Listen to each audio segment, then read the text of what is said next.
6 septembre, Jérémie chapitre 1er, chapitre 2. Parole de Jérémie, fils de Hilkija, l'un des sacrificateurs d'Anathoth dans le pays de Benjamin. La parole de l'Éternel lui fut adressée au temps de Josias, fils d'Amon, roi de Juda, la 13e année de son règne, et au temps de Joachim, fils de Josias, roi de Juda, jusqu'à la fin de la 11e année de Sédéchias, fils de Josias, roi de Juda, jusqu'à l'époque où Jérusalem fut emmenée en captivité au 5e mois. La parole de l'Éternel me fut adressée en ces mots. Avant que je t'eusse formé dans le ventre de ta mère, je te connaissais, et avant que tu fusses sorti de son sein, je t'avais consacré, je t'avais établi prophète des nations. Je répondis, Ah Seigneur éternel, voici je ne sais point parler, car je suis un enfant. Et l'Éternel me dit, ne dis pas, je suis un enfant, car tu iras vers tous ceux auprès de qui je t'enverrai, et tu diras tout ce que je t'ordonnerai. Ne les crains point, car je suis avec toi pour te délivrer, dit l'Éternel. Puis l'Éternel étendit sa main et toucha ma bouche, et l'Éternel me dit, voici, je mets mes paroles dans ta bouche. Regarde, je t'établis aujourd'hui sur les nations et sur les royaumes pour que tu arraches et que tu abattes, pour que tu ruines et que tu détruises, pour que tu bâtisses et que tu plantes. La parole de l'Éternel me fut adressée en ces mots. Que vois-tu, Jérémie? Je répondis, je vois une branche d'amandier.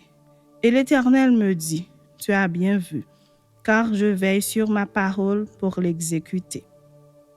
La parole de l'Éternel me fut adressée une seconde fois en ces mots. Que vois-tu? Je répondis, je vois une chaudière bouillante du côté du septentrion. Et l'Éternel me dit, c'est du septentrion que la calamité se répandra sur tous les habitants du pays. Car voici, je vais appeler tous les peuples des royaumes du septentrion, dit l'Éternel. Ils viendront et placeront chacun leur siège à l'entrée des portes de Jérusalem contre ses murailles tout alentour et contre toutes les villes de Juda. Je prononcerai mes jugements contre eux à cause de toute leur méchanceté, parce qu'ils m'ont abandonné et ont offert de l'encens à d'autres dieux, et parce qu'ils se sont prosternés devant l'ouvrage de leurs mains. Et toi, Saint-Terrain, lève-toi et dis-leur tout ce que je t'ordonnerai. Ne tremble pas en leur présence, de peur que je ne te fasse trembler devant eux. Voici, je t'établis en ce jour sur tout le pays comme une ville forte, une colonne de fer et un mur d'airain, contre les rois de Juda, contre ses chefs, contre ses sacrificateurs et contre le peuple du pays. Ils te feront la guerre, mais ils ne te vaincront pas, car je suis avec toi pour te délivrer, dit l'Éternel. Chapitre 2. La parole de l'Éternel me fut adressée en ces mots. Va, écris aux oreilles de Jérusalem. Ainsi parle l'Éternel. Je me souviens de ton amour lorsque tu étais jeune, de ton affection lorsque tu étais fiancé, quand tu me suivais au désert dans une terre inculte. Israël était consacré à l'Éternel, il était les prémices de son revenu. Tous ceux qui en mangeaient se rendaient coupables et le malheur fondait sur eux, dit l'Éternel. Écoutez la parole de l'Éternel, maison de Jacob, et vous toutes, famille de la maison d'Israël. Ainsi parle l'Éternel. Quelle iniquité vos pères ont-ils trouvé en moi pour s'éloigner de moi et pour aller après des choses de néant et n'être eux-mêmes que néant? Ils n'ont pas dit, où est l'Éternel qui nous a fait monter du pays d'Égypte, qui nous a conduits dans le désert, dans une terre aride et pleine de fosses, dans une terre où règne la sécheresse et l'ombre de la mort, dans une terre par où personne ne passe et où n'habite aucun homme? Je vous ai fait venir dans un pays semblable à un verger pour que vous en mangiez les fruits et les meilleures productions. Mais vous êtes venus et vous avez souillé mon pays et vous avez fait de mon héritage une abomination. Les sacrificateurs n'ont pas dit « Où est l'Éternel ?» Les dépositaires de la loi ne m'ont pas connu, les pasteurs m'ont été infidèles, les prophètes ont prophétisé par Baal, et sont allés après ceux qui ne sont d'aucun secours. C'est pourquoi je veux encore contester avec vous, dit l'Éternel, je veux contester avec les enfants de vos enfants. Passez aux îles de Kittim et regardez.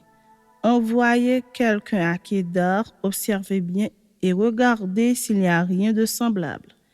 Y a-t-il une nation qui chante ses dieux, quoiqu'ils ne soient pas des dieux? Et mon peuple a changé sa gloire contre ceux qui n'aident d'aucun secours. Cieux, soyez étonnés de cela. Frémissez d'épouvante et d'horreur, dit l'Éternel. Car mon peuple a commis un double péché. Ils m'ont abandonné, moi qui suis une source d'eau vive, pour se creuser des citernes crevassées qui ne retiennent pas l'eau. Israël, est-il un esclave acheté ou né dans la maison? Pourquoi donc devient-il une proie? Contre lui, les lionceaux rugissent, poussent leurs cris et ils ravagent son pays. Ses villes sont brûlées, il n'y a plus d'habitants. Mais les enfants de Noph et de Tacpanès te briseront le sommet de la tête. Cela ne t'arrive-t-il pas parce que tu as abandonné l'Éternel, ton Dieu, lorsqu'il te dirigeait dans la bonne voie?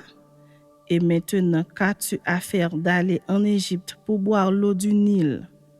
Qu'as-tu à faire d'aller en Assyrie pour boire l'eau du fleuve? Ta méchanceté te châtiera et ton infidélité te punira. Tu sauras et tu verras que c'est une chose mauvaise et amère d'abandonner l'Éternel, ton Dieu, et de n'avoir de moi aucune crainte, dit le Seigneur, l'Éternel des armées. Tu as dès longtemps brisé ton joug, rompu tes liens, et tu as dit, je ne veux plus être dans la servitude, mais sur toute colline élevée et sous tout arbre vert, tu t'es courbé comme une prostituée. Je t'avais planté comme une vigne excellente et du meilleur plan. Comment as-tu changé, dégénéré en une vigne étrangère? Quand tu te laverais avec du nitre, quand tu emploierais beaucoup de potasse, ton iniquité resterait marquée devant moi, dit le Seigneur l'Éternel. Comment dirais-tu, je ne me suis point souillé, je ne me suis point allé après les Baals?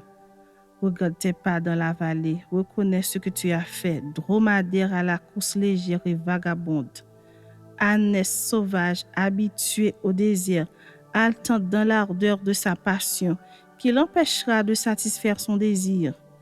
Tous ceux qui la cherchent n'ont pas à se fatiguer, ils la trouvent pendant son mois.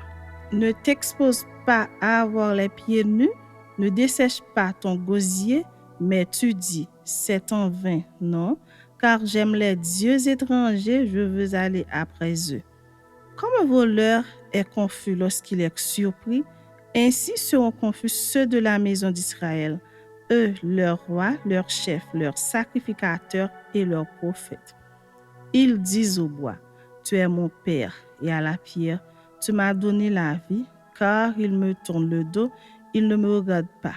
Et quand ils sont dans le malheur, ils disent, lève-toi, sauve-nous. Où donc sont tes dieux que tu t'es fait, qu'ils se lèvent, s'ils peuvent te sauver au temps du malheur, car tu as autant de dieux que de villes, ô Juda. Pourquoi contesteriez-vous avec moi? Vous m'avez tous été infidèles, dit l'Éternel. En vain ai-je frappé vos enfants. Ils n'ont point eu égard à la correction.